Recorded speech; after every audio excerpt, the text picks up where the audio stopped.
Are you looking for the best dining experience in the Upper Cumberland? Visit Fire&Vine in Cookeville's historic West Side. Fire&Vine offers great service and a unique menu, including mouth-watering deep dish pizza, delectable beef, chicken, fish, and more. Take in stunning views from the rooftop while enjoying your meal. Come and experience the charm and flavor of Fire&Vine, your new favorite spot for a memorable dining experience. Fire&Vine is a proud sponsor of this broadcast on the UCR Media Network. Welcome into the UCR Basketball Show presented by Fire&Vine. I am Noah McKay. That is Goose. Michael Lindsay here along with us. Jacob's still on paternity leave, so the two of us going to break down all things Upper Cumberland hoops. It has been a very interesting past couple of weeks since we've had a show. We're going to go through the UC top five, a controversial top five this week. We knew it would be. We'll get into the mix-up on the rankings. We'll also break down some pivotal matchups coming up. Talk about some cancellations and some postponements. Both have happened, obviously, in the winter storm. So first off, hope all of you are safe. For the most part in the Upper Cumberland, it seems like we have avoided most of the power outages, which is a huge concern, of course. But we know we have people watching from Middle Tennessee. Nashville still a lot has no power. So hopefully you are safe and warm. You can let us know in the comments, of course, your thoughts as we go along. You're the third co-host here on the basketball show. First off, Goose, my man, you're always behind the camera. We get you in front of the camera a couple of times a year. What's going on, brother? And people always told me I had the face to be behind the camera. Same. So yeah, it's good to be back.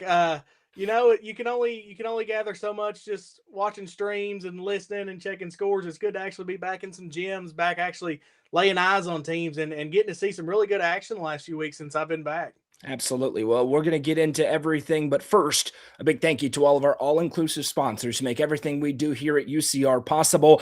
It's on the Watson Chevy, UCR Media Network, Mayberry East Furniture, the presenting sponsor of the high school basketball game of the week. We got a big one coming up on Friday night. We will talk about that one. Nelson Trophy and Screen Printing, Amonette's Eagle Auction and Realty, Swallows Insurance, Tee Up in Baxter, Sonia Brown with American Way Real Estate, Nick's Restaurant, Turf Masters Landscape Management, which, by the way, if you need some ice cleared off your property, maybe you need to be able to get out and you can't, give our friend Matt Wilson at Turf Masters Landscape Management a call. They are doing that around the Upper Cumberland these next couple of days. So if you're stuck, one way to help you get unstuck is to give Turf Masters a call. The Real Estate Collective, Livingston Regional Hospital, Fire&Vine is, of course, this show is presented by Fire&Vine. The Quality Family, the Crouch Team with Howlands Lake Real Estate, Legacy House, and Box Drop in Cookeville.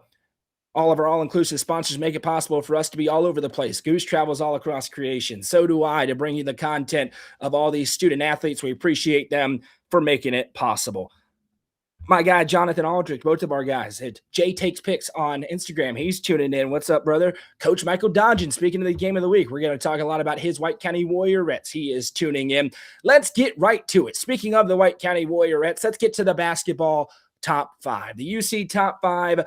And let's start on the girls' side, Goose. We unveiled this list yesterday on the social media pages, so we don't have to get too far into it when it comes to the unveiling, but we do want to kind of go through why teams are ranked where they are and maybe a couple of honorable mentions as well. Let's start at the number 5 spot, a very interesting team right now, the Cookeville Lady Cavaliers, 18-3 on the season, 3-1 in their district.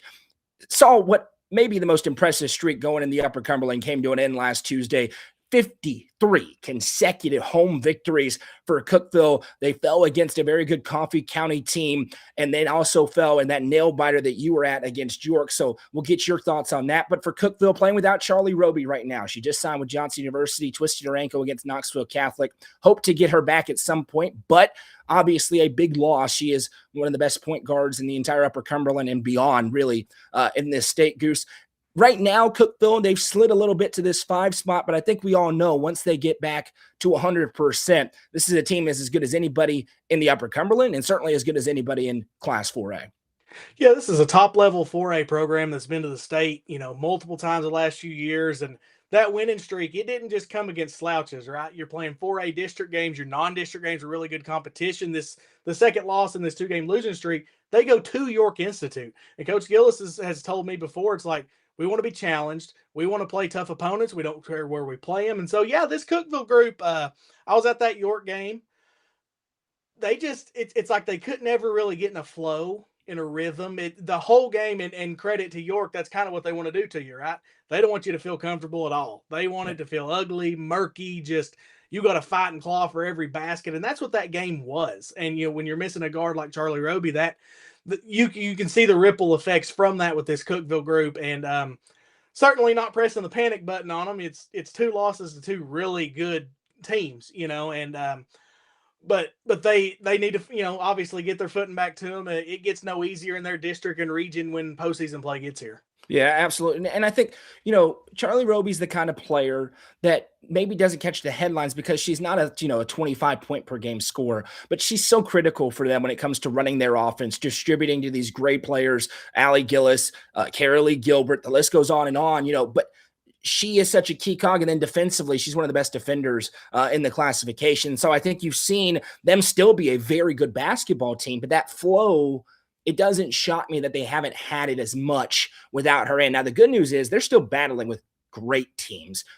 When they get her back in, they've shown that they may have been the best team in Class 4A, but right now they slide to the number 5 spot in this rankings. More on them to come later on in the show. Let's get to the team that beat them last week, the York Dragonettes, 18-3 on the season. They are an unblemished 4-0 in their 2A region, rolled past Monterey and then got that win over Cookeville. They had 2 big games lined up early this week. Both have been postponed to later on this season, but they do travel to Smith County for their biggest region or district game left on the slate when they are supposed to at least take on Smith County on Friday night. This is a York team playing great basketball. We said it before the season started, Goose. This is a team that was going to be way better than people anticipated.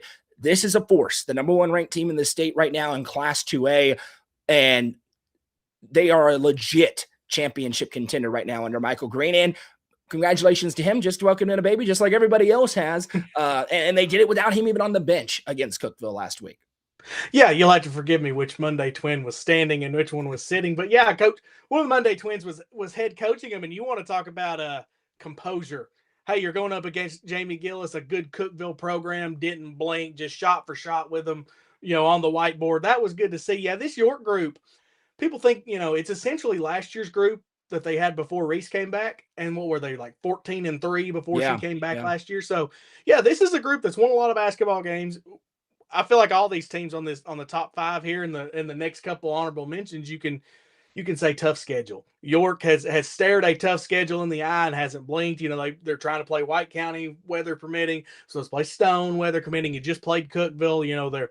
Their pre-Christmas was good. So yeah, this is a group that they know their identity. They know who they are well. They are so good defensively, and it wins them a lot of basketball games. And a 2A class that's a little more open this year. Yeah, of course, it'd be nice to have one more year of East Beatty, but I think this group they've got this year is absolutely capable of bringing home a gold ball. Yeah, I think Rayleigh Warner's playing great basketball right now. I think she's one of the more underrated players in the state. It's not just her, don't get me wrong, but I think she has really stepped into a new role this year and is playing great basketball. She's really become an all-around complete, really star-level player, and I think that is what raises their ceiling, because when you lose a superstar, you wonder, okay, where's all that production coming from? Where they're getting it, not just from Rayleigh Warner, but she's definitely giving them a big boost. Emma Cooper's playing good ball. Callie Franklin, I think, is maybe the secret sauce to this basketball team. They are a stalwart defensively. You think about the game they beat Sparta in Sparta, 36-30. I mean, not many teams. Now, more are in the Upper Cumberland because of the level of girls basketball, but are comfortable being a team that can score 60 a night and then finding themselves in a rock fight and scoring 36 points and finding a way to win that basketball game. This is a York team that's I think has some championship medal because of their ability to play defense. They held Coffee County, to 25 points. Crazy. Like that one performance speaks for itself. And yeah, like I said, this is a group that, like I said, with Coach Green, taking a little time away with the youngin', still, I think that shows the leadership on this group, that your head coach can step away and they don't really blink. They keep rolling. If you closed your eyes, didn't look at the bench, you could have told me Green was still over there. Right. So yeah, this team's rolling well, and I like who they are. And I think path in the postseason is important, and I think they've got a really good avenue to get to another sub-state game and get to Murfreesboro again. So York is the number 4 ranked team in the Upper Cumberland. Let's get to the top 3, and this is where we knew it would come, the quote-unquote controversy. Let's first of all, I want to get into these teams individually, Goose, but let's talk about this district as a whole right now and kind of why the ranking is where it is, because we are not stupid. We are aware that Stone and Upperman played last week and that Stone Memorial got a huge win over Upperman last week. It was a signature win for Coach Mike Buck's team. We're going to talk about Stone Memorial. By the way, the order of these teams, Stone's at 3, White County is at 2, and Upperman is at 1. That being said, and one of the reasons I'm really glad Goose is on tonight, we're going to give you some insight. Goose's head-to-head is king above all. He is consistent on it every day of the week, and it's a great tiebreaker. That being said, the three of us, Jacob included, we're all unanimous on this ranking. So it was not controversial between the three. And that is because we have to remember that 2 other games were also played.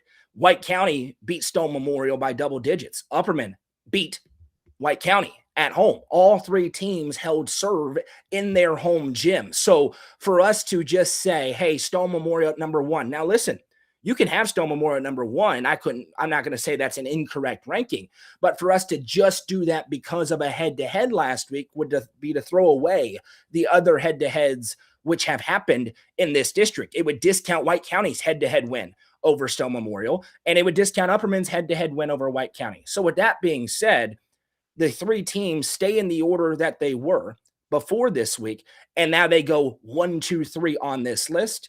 And I think we both are in the same position of now let's see what happens. Obviously a huge one. Game of the week on Friday night in Roy Sewell Gymnasium, White County and Upperman round 2. A White County win in that game, then all of a sudden could start to have some impact on this list. Stone Memorial's win over Upperman was a critical one, but it was not the sole factor in the rankings. That's why they are the way that they are, Goose. Yeah, no secret. I love head-to-head, but that goes out the window when the head-to-heads all cancel each other out, right? Yep. You know, that's the thing. Short-term memory, I think some people have that. They focus on the most recent thing that happened and not maybe the thing that happened the week before. Like all these games equally count. So yeah, that's kind of where we were at. We said, well, they all beat each other. It all kind of canceled out. Where were we at before? And just eye test. Does this feel like it could be correct? Yes. Upperman 1, White County 2. You could do these 3 in any order. Yep. And I think you're right. And I think a good thing for us, all this will play out. No doubt. All these teams play each other again. They've got to go to the other site to play again. We, weather permitting, should get one of them on Friday, correct? Yep. Upperman at White County so, on Friday night. That's the thing. You know, we can say we're smart, say we're dumb all day long. This will get settled on the floor. And I, for one, will try to be at all of these. I know we have a lot of great basketball games in our area any given night, but the environments that we've had at these games, at these Upperman home games, these White County home games, Stone and Cumberland County the other night was standing room only in a gym that holds 2,000 people. That was incredible. I mean, it was an awesome game. So yeah, it was hard to, you could get too far into the weeds trying to rank these top 3. And so we just went with, hey, the head-to-heads canceled each other out. Let's go with this. And as Austin asked, he says, do y'all just use head-to-head for the rankings plus maybe eye test? No. So that while we're talking about head-to-head, it is a factor. There are a lot of factors in here. And I will say head-to-head holds gigantic weight, particularly for Goose. Goose and I have had our most vicious arguments with each other about head-to-heads. The issue is when all 3 have beaten each other, and then it gets into some more things. And so I think the best way to get into that now is let's get into the team specifically. Let's start with the Lady Panthers, who had the win of the week last week. A great week for them, 18-3. They're now 3-1, a part of this 3-way tie for first atop District 7 3A. Beat Upperman on Tuesday, then beat Cumberland County in that huge rivalry game. And I don't care what the records are. And by the way, Cumberland County is a good basketball team. In an atmosphere like that, very interesting. Throw everything out the window. We're going to have a huge game with York Institute this week. Gets rescheduled to February 14th. So, understand why that would happen, but we miss out on that rematch, which we were very much looking forward to. I thought that was a pivotal week for Stone Memorial because they had the great start to the year, Goose, but they had not had the signature Upper Cumberland win within the district. When they fell at White County, they showed they can go with the state's best on Tuesday night in that win over Upperman. Chaotic game. I think it was 5 technical/intentional fouls called in that game. So no doubt chaos ensuing in that gym. But I thought that was a critical win for a very young Stone Memorial team as they put a big check mark off on their march towards what they hope to be a deep postseason run.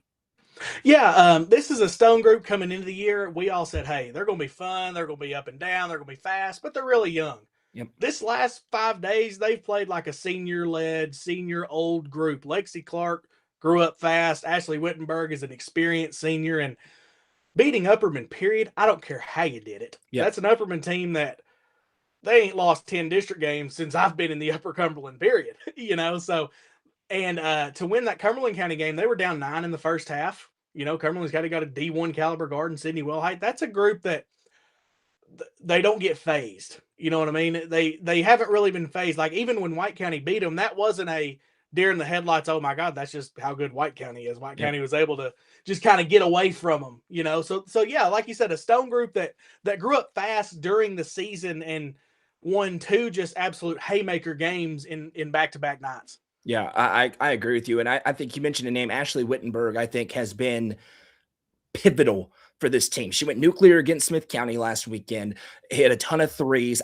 A name that doesn't kind of roll off your tongue when you talk about maybe the top 5 players in the Upper Cumberland, but she has been so consistent for this team and for a team that is very young and inexperienced. And it's going to be very interesting now, right? They lost at Sparta. What happens when they go to Baxter, which will definitely be a madhouse, especially considering Stone just won that game. But having that steadying leader at the helm, I think, is very important. Lauren Clark's given this team a bunch of big plays. And you mentioned Lexi Clark. We talked about her before the season started, just, doesn't play like a freshman at all. A lot more weapons for Mike Buck to have. This also is a team that's playing the style of ball that Mike Buck wants to play. They mix up the defenses. They're going to trap you all over the place, 94 feet. And that is tough to play. And it also gives you an opportunity when you get hot to pour it on. When you can speed that other team up, and you saw that against Cumberland County, they sped them up, and all of a sudden a 9-point deficit becomes a big lead. It's a Stone Memorial team that, had they lost to Upperman, I think people may have said, okay, they're a year away. They're not a year away. This is a factor. Now, it's going to be an issue in the region tournament when only 2 of these 3 teams, and don't forget about the other 2 District 7 3A teams, battle it out with the season on the line. Somebody's not going to make the state tournament. But all 3 of these teams, I think, are state championship caliber teams. All right, let's go to the number 2 spot. The White County Warriorettes, 22-3, 3-1, beat Livingston and Smith County, both on the road, both in tough places to play. Livingston continues to hunt up an upset. They were tight there late in that game. They were tied at halftime with Upperman. They fought with Stone Memorial. So don't forget about Livingston and Cumberland County in this discussion. But the White County Warriorettes, they bounced back brilliantly off of that loss in Baxter Goose. And now they have an opportunity for revenge on Friday night. And for me, it starts with Gracie Clark. I think she already was. I think she stepped up into the superstar realm in the Upper Cumberland. The Warriorettes are rolling for Coach Dodgen right now. Yeah, we mentioned how Stone had to grow up quick. White County, I think, a mark of an experienced team. I was at that game at Upperman, and man, that game could have done some damage to you mentally if you aren't strong. You're up 7 in your opponent's gym with only a couple minutes to go, and then Upperman just flips a switch that very few teams have and winds up winning the game. You would have never known the next time the White County Warriors took the floor that happened. They've been a machine. I think, learn from your mistakes, learn what went wrong there, and they have not blinked since then. And yeah, a team that's just complete. They've got so many players that can beat you, so many offensive weapons that can score 15, 16, the Ashlyn Shelby, the Gracie Clark, Lauren Gratz, Bella Winningham, they can all put it in the basket if they need to. Yeah, Lakeland Grassi, by the way, congratulations. She's going to go to the Air Force Prep Academy next year and then to Air Force as well. So she announced that yesterday. Lakeland Grassi, speaking of steadying forces at the point guard position. And this is a White County team. Listen, and I think we understand this now if you haven't gotten the point. With these top 3 out of this district, you got to play well. And so it's going to shake out. Nobody's going undefeated. That's already secure. But it's a White County team that has a chance every night they hit the floor against anybody in this classification. Well-balanced, well-coached, and it's going to be a madhouse. We'll talk about it coming up on Friday night. The number 1 ranked team in the Upper Cumberland still is the Upperman Lady Bees. 18-4, 3-1. Fell at Stone Memorial. Then really bounce back nicely with a victory over Independence, who's not a world-beating 4A team, but a more than competent 4A team. And Upperman took them to the woodshed on Thursday night. They just said they announced the game against the Kings Academy has been postponed. The game against Warren County has been canceled. We're going to play them on Tuesday night. So now One game scheduled this week, Friday night high school basketball game of the week against those White County Warriorettes. Upperman takes one on the chin in Crossville, bounces back with a dominant win, Goose. And for them, why do they remain at number one? When we talked about the 3 head-to-heads, they have got the signature wins, winning the Andrew Johnson Bank Ladies Classic with wins over Bearden and Daniel Boone, who is top 5 in this state, wins over Farmington and Gaffney out of Arkansas and South Carolina, win over White County as well. Their resume stacks up with anybody in this classification. Yeah, we mentioned with Stone getting that signature win over Upperman. You've done it outside the area, but have you done it here? So this Upperman group, I think we don't put enough value on what they've done outside the Upper Cumberland. Like, they have played a gauntlet. Yeah. That tournament up in Upper East Tennessee, teams around here don't normally even compete in that tournament, and they go up there and win the whole thing. So yeah, this is an Upperman group. I've not seen them obviously as much as you have, but the times I've seen them, as good as they've looked, they've got another gear. I feel like I feel like there's another level they can hit, and I don't know if they've hit it yet. And if there's one coach I trust to get the most out of her roster, I've watched Dana take plenty of groups that you maybe say, hey, I think Upperman's finally going to have a down year. They're an inbounds pass from winning a state title a couple of years ago. You know what I mean? When this group was really young. So that's the thing with this Upperman group is I've not seen them at that A+ game yet. I know they've had some of them around Christmas. So when they have that, I don't know. I don't know who can beat them. You know what I mean? Like, I'm very high on this group. I think they're balanced. They've got a ton of shooters, good size. Gracie Butler, I think, is a super underrated player, and she's shown her flashes this year. When she's playing good, she is a force. Yeah, she took over the game against White County and, played really well at Independence again. She has the superstar moments. Taylor Delenti, I've called her the steadying force of this basketball team. And then the knockdown shooter, Sadie South. Maggie Butler's had a great senior season, really can shoot the 3. And then their post presence, they're a really good basketball team. All 5 of these teams are. All 5 of these teams bona fide state championship contenders. And speaking of 2 honorable mentions, and both playing great basketball down in Single A. The Pickett County Lady Bobcats at 12-9. They're 4-0. They've won 7 straight. Speaking of unbelievable schedules, still undefeated against 1A competition. First real challenge came against Jackson County, and they've got a girl who I think has started to run away with being the favorite for Miss Basketball in Class 1A. Zoe Nicholas has been out of this world. She was dominant in that game against Jackson County. The Lady Bobcats really only boxed out of this list right now because the larger class teams are so strong right now. This Pickett County team looking like a state championship contender all of a sudden under first-year head coach Brittany Cooper. I think Pickett County is maybe the most forgotten about, disrespected team in basketball and girls basketball in the state, maybe. Because, yeah, they played a loaded schedule, new coach, the record. If you just eye test look at them, 12-9, they whatever. I don't care. Have you watched them play? Yeah. Have you basically seen them since Christmas? They've got a Division I point guard that's dropped 40. I think both times I've watched them play this year against, like when she dropped, I think 42 against Cumberland County. That's a D1 guard over there, Sydney Wilhite. Jalen Meadows, that's an all-state guard at Jackson County. And she was unstoppable both of those games. So I think this is a Pickett group that you could see them get to Murfreesboro, and they've got 9 losses on the record, and it wouldn't shock me one bit because they went and challenged themselves so much so early. Yeah, and they're going to feel like, and probably rightfully so, that every time they take the floor against Single A competition, they've got the best player on the floor. And that is a big weapon. Speaking of Single A teams, they just keep winning. Winners of 6 straight games, the Gordonsville Tigerettes, 19-2 under second-year head coach Brock. They are 5-0 in their district, and as we knew, they are rolling through that Single A district. A very weird one where it's all across Nashville and beyond, but Gordonsville, they get one interesting one against Joe Burns coming up later on this week, supposed to be, but they just keep winning. And at a certain point, you're 19-2. So is the strength, forget about the strength of schedule. Gordonsville continuing to win games, and it'll be very interesting come region tournament time when they're on the other side of the Jackson County and Pickett counties of the world, what this Gordonsville team can do. But they've got to feel, rightfully so, like they're a very dangerous team in this class that nobody's really talking about, Goose, but they're 19-2 on the season. Well, in my first game back from paternity leave, where'd I go? I went out to Gordonsville, Titletown, ain't that what they call it? Yep. There's athletes all over that basketball team. You know what I mean? They are big. They've got size. They can move. And that's the thing. Like I said, like you said, you've won 19 of your 21 games. They've played, they've had some stinkers. They've played some solid teams. They've played a mix.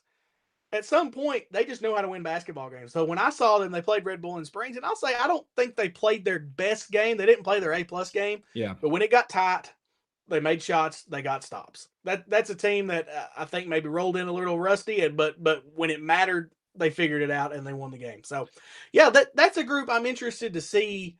Like you said, with this district of theirs all across Nashville, probably a team from Alabama and Kentucky in that district. I don't even know how you put Merrill Hyde and Gordonsville in a district together, but yeah, that's a group. I certainly don't want to see them in a region semifinal if I'm one of our other, Upper Cumberland girls single A teams with a sub-state or trip to the house on the line. Yeah, absolutely. Let's get to some upcoming games on the girls' side, and very interesting one. All of these, of course, scheduled. We'll see. As of now, it looks like nobody's going to play until at least Thursday night. And there will be some urgency here with only about 2.5, 3 weeks to go in the season to get these games in, especially these district games. Some of these non-district games just not going to be rescheduled. I've already seen that sometimes. But as of now, scheduled for Thursday night, I'll be there and potentially with a very special color commentator. Looking forward to that. Pickett County travels to Clark Range for a big one in District 7 single A. Girls game tips at 6, boys game at 7:30. We'll talk about the boys game, which is a lot more intriguing than I think people realize. But Pickett County, Clark Range, of course, the protege, Brittany Cooper against the stalwart, Lamar Rogers. Round 2, Pickett County won the first one. Always very interesting when these two teams get together, Goose. Yeah, and this Clark Range group is obviously not the group they've been the last 50 years. Would it surprise you one bit if Lamar Rogers wins this game? I don't think there's a game on their schedule that it would surprise me if Clark Range found a way to win. And Lydia Phillips, good Division II signee point guard, just scored her 1,500th career point last week. So there's a team that definitely got talent. You obviously know how hard it is to play at that gym. A couple years ago, we did our toughest environments. I still think Clark Range is number one. Like, to me, that gym, that floor has an impact, and you're coaching against a guy with 1,300 wins, and he's always going to have talent on that roster. So, yeah, that girls matchup there, it's going to be fun. It's going to be hot in that gym, and it's going to be an absolute barn burner somehow. It absolutely is. All right, Cookeville with a bounce-back spot against Shelbyville. That game will be broadcast live on UCR 4. Stone Memorial at Livingston. Rematch there on the girls' side. Livingston keeps flirting with an upset somewhere here, Goose. You can fall asleep on Leslie Riddle and Livingston Academy at your own risk. The voice of the Wildcats, Craig Cantrell, will be on the call on UCR 2 on Friday night from Hogeye Country. Yeah, Leslie Riddle's too good of a coach. The Poston girl's too good of a guard. They're too good to not get somebody. They have been flirting with it this whole time. They've played a tough schedule. I saw them against Watertown, a Watertown team that beat York a couple weeks ago, and I saw them just kind of handle them. Yep. So yeah, that's a Livingston group. There's no way they don't sneak up and get somebody. And would you really consider it sneaking up with Leslie Riddle coaching them? Yeah, it wouldn't. And Chloe Jenkins getting back in there now. She missed several weeks with injury, so that really boosts their defense. And that's kind of where, when these games have been tight, it's been these low scoring. It was 16-16 with half with Upperman. It was, in the 30s for most of the game, at least in the second half with White County. So, you better shoot the ball well, because Livingston's not going to give you very many opportunities to make something happen. Also on Friday night in UCR 3, Red Bowling Springs travels to Pickett County. And then the main event. Let's talk about it. Friday night, game of the week, presented by Mayberry's Furniture, live from Roy Sewell Gymnasium. Upperman travels to White County, 2 big ones. We'll talk about the girls' game now. To me, and this is not an indictment at all on officiating, I think the single biggest factor, Goose, in these matchups is how the game is officiated, because of the differences with which these two teams play defense. White County, that in-your-face man-to-man defense, there's some contact going on there. A lot of times, incidental, let's play on. It was a fairly tight whistle at the game in Baxter. I think that hurt White County more than it hurt Upperman, because they can get into that 2-3 zone. Upperman can, and minimize the amount of contact happening. In a game full of superstars, which this one is, and 2 great head coaches, to me, that is a pivotal factor that's not always talked about. Again, it's not a criticism. Games are officiated differently, and how it's officiated, I think, is a huge factor between these two teams specifically.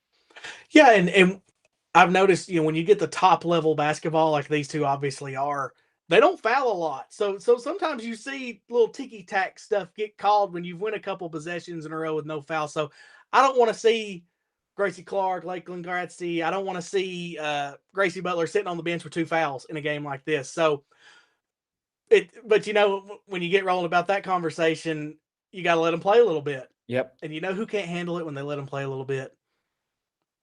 People in the crowd. A little bit. I understand being passionate. If you want to let them play, you got to let them play.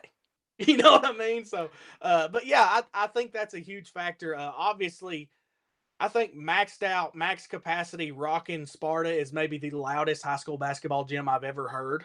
Yep. Upperman's had some success in there. I've also watched Upperman go in there and just get blitzed by Sparta before. So I want to see vintage Sparta atmosphere. And I think if it's that way, then it's going to be the loudest basketball gym of the season that I'll be in. And you are talking about well over 2 years since Sparta has lost a district game in that building, right? It had been 2 years since they lost a district game, period. And then Upperman obviously won the game. And this is where the second matchup becomes so interesting. First off, it's really hard to beat a good team twice.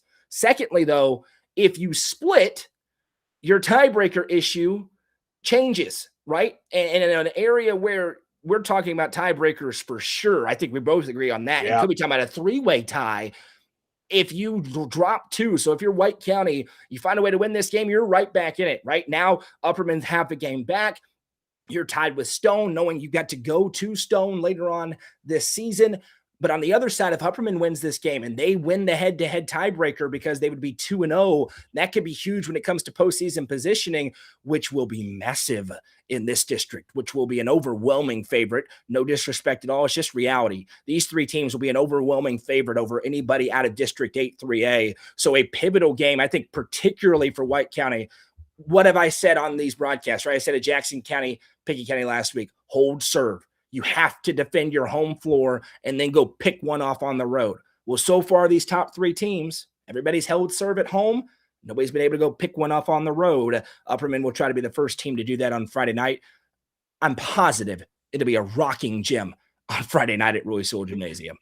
Yeah, there is no doubt. I think Coach Dodgen will take a sled out and pick people up to make sure they're in that gym Friday. So, yeah, that you talk about games when basketball schedules come out and when we start looking at basketball season, in the fall, what games do you circle? I think we circle both Upperman Sparta girls games, and the first one lived up to the billing, and I've got a feeling the second one does too. Now, if you're Upperman, you didn't get lucky the first time you made the comeback, but you were down 7 with a couple minutes to go in the fourth quarter against a really good team. You don't want to play with fire like that again. Yeah, well, and to that point, that's one thing I've talked about. Sparta, I think their best attribute is in these close games, you just know they're going to win because they do. Yeah. And that was really the first time that hasn't happened. Now, they bounced back brilliantly, but that's going to be really interesting to see because it seems like all these games, with a couple of exceptions, are really close, and then somebody goes on like a 5-0 run late in the third quarter. And a 5-0 run feels like a 15-0 run. And then Upperman, I think it was a 15-0, it may have been 14-0 run, somewhere in there. 16-1, yeah, somewhere in there. Crazy. It was a huge run that they went on in that fourth quarter that doesn't happen very often. So what impact, of any, will that play psychologically on Friday night? Superstars galore. We talked about Gracie Clark, Gracie Butler. I just put up on the screen Coach Lahan for Johnson University, future Lady Royals, Gracie Butler and Bella Whittingham going head-to-head. And that is the last X factor, and then we'll move on. Both of the quote-unquote sharpshooters, Sadie South and Bella Whittingham, neither one reined in a bunch of threes. Both held under 5 points in their first matchup. That's a key cog offensively because obviously if either team can hit a couple of big threes, that can provide big separation in a matchup like this. Bella Whittingham shoots the ball outstanding in that gym in her entire career. We'll see which of those sharpshooters can get it rolling in the game of the week. Yeah, when I was at the Upperman game, like you said, Bella struggled a little bit. When I went down, was at the Stone game, she was kind of the catalyst to them finally breaking away and pulling away and winning big. It was Stone was hanging around, Whittingham three, basically to end the third, start the fourth, and that's kind of what put the game away. And sometimes you just got to see one or two go in, and you're shooting lights out the rest of the season. So for her to get a couple of them to go in that Upperman game would be massive to kind of, just you can't focus in too much on anybody on that White County team, especially if she sees one go in early. She's capable of hitting 5-6 threes in the game. No doubt. 6 o'clock tip-off in the girls' game, high school basketball game of the week presented by Mayberry's Furniture. Also on Friday night, big one, Smith County and York Institute. Coming up on Friday night, that is York at Smith County. on Friday night. A big matchup there as York tries to take a stranglehold. And really, if they win this game, they're going to win this district. If they don't, and if Smith County wins this game, then it's on, I think, moving forward in this 2A district, a big one as Smith County tries to finally get over the York Institute hump. The one thing they haven't been able to do, and Matt Farrell's great tenure in Carthage, going to be a big one on the Hill on Friday night. Don't worry if Coach Farrell's watching. I'm not going to be there. I think 90% of Coach Farrell's losses have come with me in attendance. With me not in attendance, he's a Hall of Fame coach. So, but yeah, if you're Smith, you have the talent, you have the horses, you have the coaching, you have everything. You want to talk about just what has been a boogeyman for them is this York Institute group. You know, this York team, obviously the talent they've had the last few years has been outstanding. But if you're Smith, now, I mean, you feel like now's the best chance you've had this whole time. You've got him at home. You feel pretty good about yourselves. Now, it ain't going to be easy. York's not going to roll over and hand it to you. Beating York Institute is probably one of the more difficult things you can do in Class 2A. So that is going to be a fantastic game. I'm going to look forward to just seeing how that one plays out and who makes the big plays down the stretch. Yeah, it's going to be very interesting to see what happens there. Scheduled for Friday night, Jackson County at Clay County on Friday night. Going to be really interesting. That game, of course, our friends at the Horizon Sports Network will have that broadcast as the Clay County boys try to rally something here, and so do the Clay County girls. And right now, remember, Jackson County got a scare. Clark Range almost got them at the end of last week. So be very interesting to see. By the way, we'll talk about this, but a big congratulations to Will McCrary passing 2,000 career points. We will talk more about that when we get to the boys portion. Pickett County at Eagleville, potential boys state tournament preview type matchup there. Pickett County had a lead on Eagleville in the second half, then dropped that game, one of their 2 losses of the season. On the boys side, the girls side, Pickett County rolling past Eagleville. We'll see if that can continue as they continue to kind of dominate 1A competition. That game will be on the main page if it is on Saturday. We'll wait and see.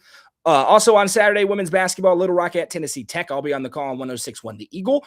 Because we continue down the girls' side, that matchup we have talked about earlier, Gordonsville at Joe Burns. Joe Burns, the only real threat, it appears, in District 8 Single A. They're 13-5 on the season. We expect maybe more games to be moved to Monday. As of now, there's only one, girls only on the main page. Upperman welcomes in Soddy Daisy. Then on Tuesday night, Smith County at Gordonsville. A huge rivalry matchup there. We've talked about both those two teams. Big one for both Cookeville squads. Warren County at Cookeville. Tuesday, that'll be on UCR 3 a week from tomorrow. I glossed over it, unfortunately. Cookeville has Shelbyville on Friday. I mentioned that, so they will also play Shelbyville and then Warren County. Cumberland County at Upperman next Tuesday, and Clay County at Pickett County a week from tomorrow. All right, that's the girls' side. Let's get to the boys' UC top 5. It's always far less controversial. It's amazing how that works out. Let's start at number 5. We'll work our way up. Number 5, the Cumberland County Jets at 16-6, 3-2 in District 7 3A. Got a big win in Sparta last couple of weeks ago. Then they beat Livingston last week before falling against Stone Memorial. We're supposed to play Coalfield tonight. Obviously, that's not happening. So nothing as of now for the Jets and Lady Jets until next Tuesday when they travel to take on Upperman. Christian Goodwin in year 2, I think we have seen a huge jump from him as a head coach. I think he's done a great job with this team, and a team with a lot of names that people are going to realize. Tristan Futrell, Saul Sitton, Jake Christopher, playing really good basketball for a team when in a wide open region, it's going to have a chance. They battled with Stone Memorial. I've been impressed with this Jets team, Goose. Yeah, remember last year you got to see him late in the year, and we saw him in the postseason. We said, yeah, this Cumberland County group's fun. Yep. Like, they shoot a lot of threes. They get up and down. They're fun to watch. But the change from fun to good is a totally different change, right? Shooting 3-pointers, getting up and down the floor is fun. Playing good defense, being strong with the basketball is good basketball. And that is just, it's just, I don't want to say night and day because they were building towards it last year, but this year, just that step that they've taken. They're stronger with the ball. They take even better shots. They're way better defenders. I got to see them, honestly, 2 of the only games they've lost this year is Pickett County and Stone, and the times I saw them, and they lost those games simply because the other team was just playing really great. You know, they went shot for shot with both of them for a while, and that's a Cumberland group that, as good as they defend, as good as they move the ball, they can still shoot the dang lights out. And that is what that kind of terrifies you in a do or die game in the postseason. Yeah, and they kind of started a trend, which as a broadcaster can be a little bit boring, but I don't blame them for it. And that's taking the air of the basketball against Upperman, just passing it around. And so they've had these closer margins, and other teams, I think, have started doing that now. Upperman's been able to handle their business. We'll talk about them later on, but keeping it closer, giving yourselves a chance to maybe be down 7 late in the game. And I don't know if that's a thing that this team would have done a year ago, to be honest with you. And I think you've seen great development out of these players. And I think they are the kind of team you wouldn't want to see in a winner go home game in the postseason, because if they get hot from 3, they can beat somebody. And I think they could beat some really good teams if they get hot with the new commitment they've had to the defensive side of the ball. I think things are definitely pointing in the right direction, really, for both Cumberland County teams right now. Yeah. And so that game with Stone on Friday that I was at, like same as the girls' game, standing room only crowd, going shot for shot. It was I think a 2-possession game midway through the fourth quarter. I mean, it was close. They were shot for shot with Stone in their gym, So this is a Cumberland County group. Last year, if they're going to upset you, they just have to outshoot you, 3-ball you to death. This year they can defend. They can go shot for shot with these teams, like you said, and Saul Sitton, Andrew Dennis, great pieces there. They're good. They're physical guards. They can both shoot it well, and that's a Cumberland group. I'm interested to see how they handle this next go around through with district play. Same. Let's talk about their opponent, their rival, Stowe Memorial, 12-7, 3-1, fell against Upperman before beating Cumberland County. Game against York has been rescheduled, now set to play at Livingston on Friday night. Stowe Memorial team, I think we were both kind of high on Jacob as well before the season started, and we said, hey, watch for this team to be better than you think. Hit a little blip there in the middle of the season. Now back to playing really good basketball. Right now sitting all alone in second place in 7-3A. It's a Stowe Memorial team under first-year head coach Raby. They're playing good basketball right now, Goose, and it feels like still on the upward ascent. We have not seen Stone at their best yet, and they're in a good position right now in this district. Yeah, so the first time I got to see them this year was that game at Sparta. And I was like, man, like they were firing on all cylinders in that game. They've got size with Briggs. Is it Lau or Low? Lau. Okay, where I'm from, it's Lau, but up here there's some that are Low. Well, that's what he said before the year started. So I'm going to go with that. So we're going with Lau. That's how I know how to say it, back where I'm from. They've got length with him and Hunter Haney. They've got the Van Winkle kid's a good guard. Obviously, Jack Cordell, I think, is one of the better guards in this district. Agreed. But that's a team that they can beat you multiple ways. They can get red hot shooting. They got 5 or 6 guys that can hit threes. But if they need to just get in a 40 to 30 rock fight, they're capable of it. They play really good defense. They get in transition and they're a team that's fun for me when you get in transition, throw a backdoor lob, and Briggs hammers a 2-hand dunk and the gym explodes. That was a fun one at Cumberland County. So yeah, this is a Stone group that, like you said, they had a little blip, kind of had to find their way through the middle part of the season, but man, they've come out in district play and just been on fire. They have been, and I think that's going to continue. Jack Cordell having a really strong season. Briggs Lau, he has the jam that we posted that's doing well. So make sure you go check that out if you haven't seen it already, because Goose was right there with the camera, and he always gets the shot. Almost put it up right before that. Love it. All right, let's go to number 3. Jackson County, 18-4, 4-1 in District 7 single A. Fell at Pickett County, then had to survive the upstart Clark Range Buffaloes, another team that's certainly on the ascent, a 1-point win. Tuesday's game against Red Bowling Springs moved to February the 7th, scheduled to play at Clay County on Friday night.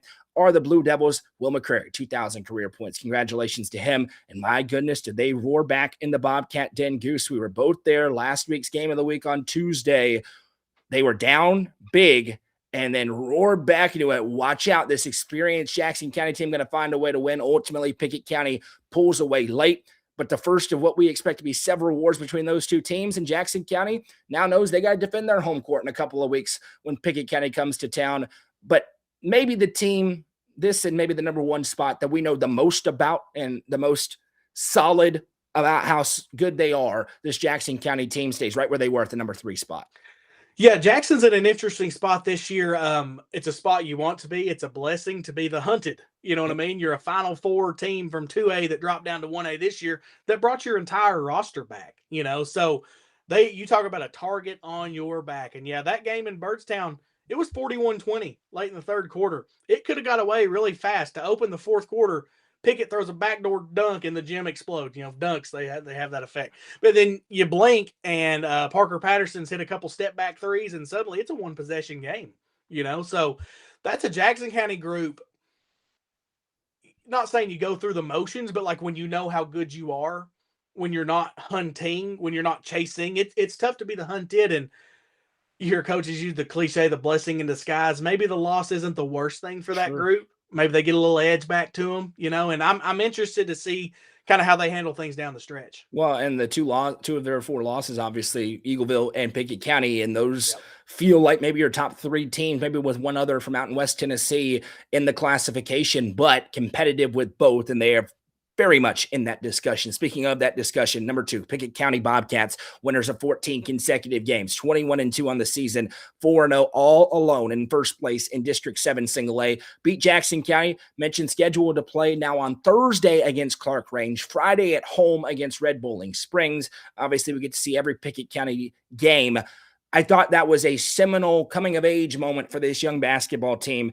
Very similar to the Eagleville game where they had a big lead, gave it away. Eagleville won. They didn't give it away against Jackson County. They find a way to win late. Felt like a big moment for a Bobcat team, which is a wagon right now, Goose. That's a Bobcat team that doesn't start a senior, and they start, 3 freshmen? Several, yeah. 3 freshmen, sophomore, and a junior. Yeah, you talk about a team that gets better during the season. They've played a tough schedule. They're 21-2, and they're still finding themselves. You talk about a team that grew up against Jackson County, getting up 21. Yeah, everything's going great. What do you do when they smack you in the face and they're down 1 possession? In the biggest, and I talked with Coach Amonette, quite literally the biggest game, biggest role, pretty much every kid on that team has played. Even Nathaniel Cobb and Cole J. Amonette, last year they had different roles with that group. That was the biggest lights bright moment those kids have had, and they found a way to close it out strong. So it gets no easier for them. They're still going to play Eagleville. They're still going to see Jackson County again. You've still got the postseason for the first time. But yeah, when you talk about floor and ceiling with a group, both of those just keep rising the more experience they get. Yeah, I want to make sure we were right about that. They start 2 sophomores. They start a freshman, and that is Kelvin Cobb. Actually, I lied. They start 3 sophomores, a freshman, okay, it was 3 sophomores. 3 sophomores, a freshman, and a junior. Abram Phillips. I knew what I meant. By the way, a guy we don't talk enough about, Abram Phillips. And how about Brody Pryor? Both of the last 2 games that I've been on the headset for has been the Nelson Trophy and Screen Printing Player of the Game. And we kind of talk about Pickett in the abstract with their size.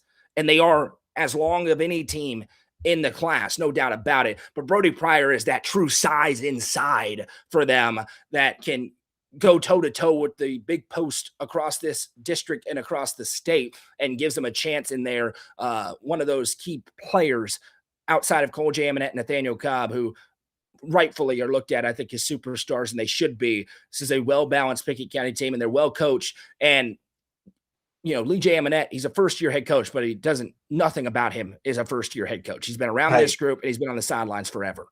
Don't let him hear us compliment him too much. No, yeah, I know. Yeah. I should cut that part out. All right, but number 1, yes, go ahead. I was going to say, go ahead. Okay, the number 1 ranked team in the Upper Cumberland, the Upperman Bees, 18-5. They are 4-0 in District 7 3A. Won at Stone Memorial, fell at Independence. There's a good 4A Independence team. How good are they? We know how good Brentwood is, and they've gone to war with Brentwood twice. Narrowly fell in both those games. They will not play against White County or the Tennessee Heat this week. Excuse me, at White County on Friday night. We've talked about it before. The gap is wide, and mostly because number 0 still is in Baxter, and they are in an interesting spot, especially the Independence game. Here's a fun little note. Independence has not played a district game yet. And it kind of reminded me of early in the season. I talked about it on the show. Upperman was getting every team's best shot. Yeah, it was pretty clear that Independence has been talking about Upperman for a couple of weeks, and Upperman has been talking about Stone Memorial and Cumberland County, especially early in that game. They got blitzkrieg now. They went down 16 second half. Ward back, made it a 2-point game. Independence hangs on late to win that one, but Upperman continues to roll. They have not – I don't think there's been a moment against an Upper Cumberland team this year where anybody felt like they were going to lose, and as such, they stayed number 1 in the Upper Cumberland. Well, and credit to Coach Bobby McWilliams. How easy would it be for this Upperman group to try to schedule their way to 27-0 entering the postseason, right? No doubt. Bigger picture, you're a defending state champion. You know how good you are. They're not stupid. They know how good they are. So what's Coach McWilliams do? we're not getting a chance to, we're not taking a break. We're not getting a chance to sit here and think about how good we are. You go play Independence on a Tuesday night out, well past Nashville. Yeah, Thursday last week. Or Thursday last week, well past Nashville. Like you get no easy day, no easy weeks for this group. And that's what they need. It would be a disservice for this team to try to just schedule their way to 27-0, because what they want to go back to back. And to do that, you don't want your toughest competition to come in February and March. You want to be battle tested going into the postseason. And that's with all of our teams, boys and girls. We generally say, hey, you lost, but you went out and played good competition. We kind of don't hammer you for that. Right. No doubt. And they're in a position where all 5 of those losses, I think you would say, if they were in Class 3A, would be favorites or right at the top of a favorites list in Class 3A. So top 5 on the boys' side, Cumberland County at 5, Stone Memorial at 4, number 3, Jackson County, number 2, Pickett County, and number 1 is Upperman. Upcoming games on the boys' side of things, all of a sudden, you would not think a game with a 29-point gap in the first matchup is that interesting. I think everybody's more interested. Pickett County goes to Clark Range Thursday night. That game will be on the main page. I'll be there for the action. Again, hopefully, the real fun color commentator. More on that later on. But Clark Range, we talked about them preseason. They kind of on the ascent, one of those single A teams with a chance to surprise some people. And then they almost went and knocked off Jackson County last week, falling by 1. A team that now has proven if you're not ready to play, you'll lose. Be an interesting matchup on Thursday night as Pickett County tries to continue their undefeated run through 7 single A. Similar concept to that Cumberland County group last year. They were fun. They were fun. They're winning. They're getting better. This year, they're more than just fun. They're a threat. They're real. They can score at multiple levels. They've got guys that can attack, guys that can play above the rim. And yeah, I don't care what that first game was like. Could not care less. And if you're from Pickett County, you better not rest on the fact that you just, we won the first game big. It's going to be a war in Clark Range when they meet up. And that is one, you talk about groups that I think they're capable of getting somebody. Yep. Now, whether it's Pickett, whether it's Jackson, I don't know. That Clark Range group, I feel like they're too good to not get somebody at some point this year. I'm right there with you. It's going to be interesting to see. That is a doubleheader on Thursday night. Cookeville, in need of another district victory. They're at Shelbyville on Friday night. That'll be on UCR 4. Stone Memorial at Livingston on UCR 2 on Friday night. Red Bowling Springs at Pickett County, UCR 3 on Friday night. Again, all these are subject to change, especially, the main roads in Cookeville I went around today were okay, but the main roads are not everywhere. Obviously, it's 11. Let's see what it is right now. It's 10 degrees.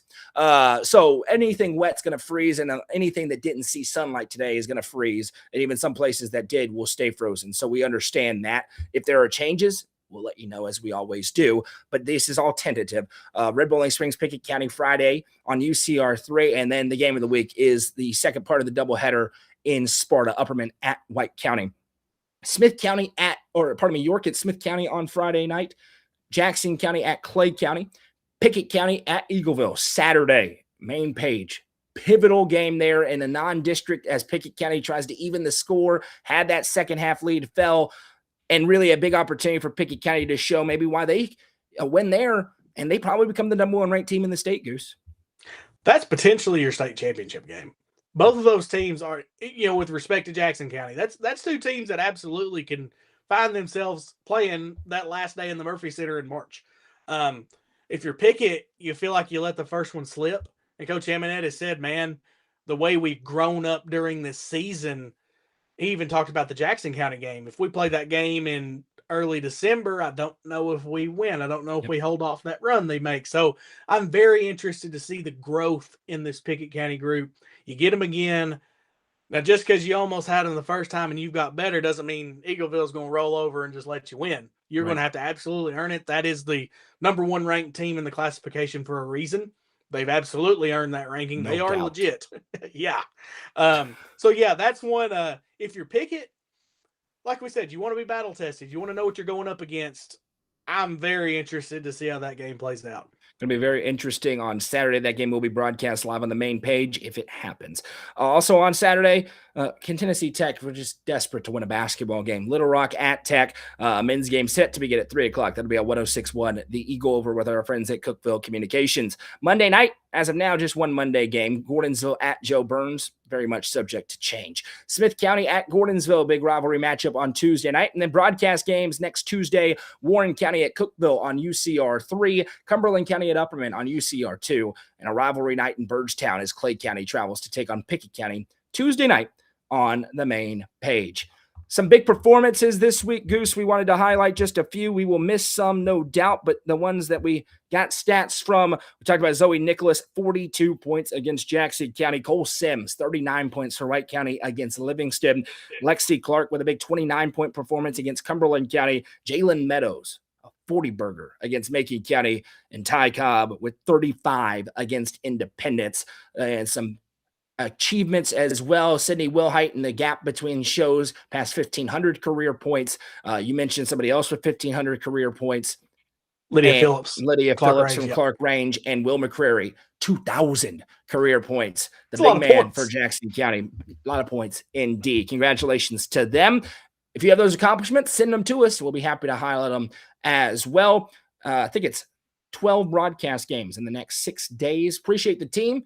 No Jacob. He'll be back soon from paternity leave, but shout out a few guys who've been going around. Rafferty, Colin, Cameron Hughes is a great producer for us. He's behind the camera. Tim Scruggs, my lovely wife, who has been all over the place producing games without me. I've been going games solo because she's been going out producing games elsewhere. The great Craig Cantrell. What a treat it is for us to have him on the airwaves as we broadcast so many games all over the area. Next up for us is Thursday night from Clark Range as Pickett County takes on Clark Range. I will be there with all the action. Girls game tips off at 6 with the boys game to follow. Goose, I had fun tonight, my friend. Hey, it was fun. Good to be back on here. It's been great. Paternity leave, being a father, but covering basketball is fun too. Well, we talked about, he was going to ramp up, and then all of a sudden dude was everywhere again. Come on. We don't have that in us. We had mentioned, maybe hit a game or two to start January, and it's like that first day, it's like, all right, I'm good. Which, shout out to my wife, Maddie. Yes. Mother of the year. She's doing fantastic with him. That makes it so much easier for me to be able to sneak out with games, and he sleeps well. Love it. Again, thank you to all of our all-inclusive sponsors and Fire&Vine for being the presenting sponsor. Listen, if you're thinking, man, it's really cold, you guys always talk about the rooftop. The rooftop's covered and heated now, so it's enclosed. So once they get reopened, you go in to see Fire&Vine. Check them out in Cookeville. That'll do it for us here on the UCR Basketball Show presented by Fire&Vine. I'm Noah McKay. That's Michael Lindsay as we say so long for now.